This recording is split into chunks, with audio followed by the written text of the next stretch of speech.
துணை சீரியல்ல அடுத்த வர எபிசோட்ல என்ன மாதிரியான ட்விஸ்ட் எல்லாம் இருக்க போகுதுங்கிறத இந்த வீடியோவில் பார்க்கலாம். சோழன் நிலா கிட்ட மட்டும் அனிஷோட தங்கச்சி சந்தாவை பத்தி சொல்றாங்க. இங்க வந்த பொண்ணு தானே, பொண்ணு பார்க்க நல்ல பொண்ணு மாதிரி தான் இருக்குன்னு எல்லாம் சொல்லிட்டு பேசிட்டு இருக்காங்க. நம்ம போயிட்டு அவங்க எப்படிப்பட்டவங்க, என்ன ஏது, அவங்க கேரக்டர் வைஸ் எப்படி இருக்குன்றத நம்ம செக் பண்ணி பார்த்துடலாமான்னு சொல்லி கேட்குறாங்க. அண்ணனுக்காக கல்யாணம் பண்றதுக்காக நீங்க தேடுறீங்கன்னா கண்டிப்பா ஓகே தான் சொல்லிட்டு இருக்காங்க. உடனே சந்தாவை பார்க்க போறாங்க. சந்தா, நீங்க ஒரு நாள் என் வீட்டுக்கு வர முடியுமா, எனக்கு துணையா இருக்க முடியுமான்னு சொல்லிட்டு நிலா கேட்குறாங்க. உடனே அனிஷ் நீ போமா, அவங்க எல்லாமே நம்பிக்கையான குடும்பம் தான், கண்டிப்பா உன்னை நல்லா பார்த்துப்பாங்கன்னு சொன்னதும் சந்தாவும் போறாங்க. நம்ம நிலாவுக்கு ஹிந்தி தெரியறதுனால அவங்கள பத்தி கேட்டு கேட்டு தெரிஞ்சுக்கிறாங்க.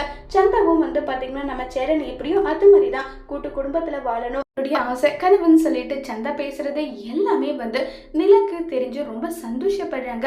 நம்ம அண்ணனுக்கு தேடி வந்த பொண்ணு மாதிரி இருக்கு. நம்ம அனிஷ் கிட்ட பேசி சேரன் அண்ணனுக்கு ஓகேனா சந்தாவை கல்யாணம் பண்ணி வச்சிடலாம். நான் பேசி பார்த்த வரைக்கும் சந்தா சேரன் அண்ணனுக்கு பொருந்த மாதிரி இருக்கு. கண்டிப்பா இவங்களுடைய கல்யாணத்துல இது எல்லாமே இருக்கணும், கிராண்டா பண்ணணும், ஊரே வேண்ட பார்க்கணும், அந்த அளவுக்கு கல்யாணம் பண்ணணும்னு சொல்லிட்டு நிலா சொல்றாங்க. சோழனும் பயங்கர சந்தோஷப்படுறாங்க. இவங்க எல்லாரும் முடிவு எடுத்ததுக்காக சேரன் சந்தாவை கல்யாணம் பண்ணிக்க ஒத்துப்பாங்களா, இல்ல கார்த்திகாவை மறக்க முடியலன்னு சொல்லிட்டு சேரன் இந்த கல்யாணத்தை பண்ணிக்க மாட்டாங்களா, இதுக்கு சேரனோட முடிவு என்னவா இருக்க போகுதுங்கிறத வரப்போற எபிசோட்ல வெயிட் பண்ணி பார்க்கலாம். தேங்க்யூ.